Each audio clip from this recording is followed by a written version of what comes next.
Tutamwimbia mbele ya kiti cha enzi wimbo wa ajabu wa Hosana Mwana-Kondoo, na taji tutaweka miguuni pa Mungu, tukimwabudu kwa heshima.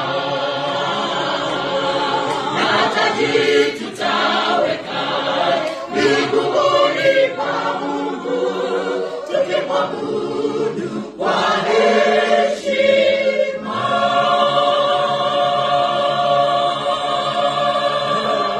Bwana ni mwema, natumai uko buheri wa afya, wewe mtazamaji, lakini pia mfuatiliaji mkubwa wa kwaya hii ya Kurasini. Inatimiza miaka 40 sasa hivi katika mtume. Mimi ni Levi Maira, mtangazaji lakini pia mtayarishaji vipindi mbalimbali hapa shirika la utangazaji nchini Tanzania TBC. Nikualike ungane nasi katika safari hii ya Jubilee kuanzia tarehe 18 hadi tarehe 22 mwezi huu Juni mwaka 2025. Mimi nafsi nabarikiwa sana na Kurasini. Wewe je?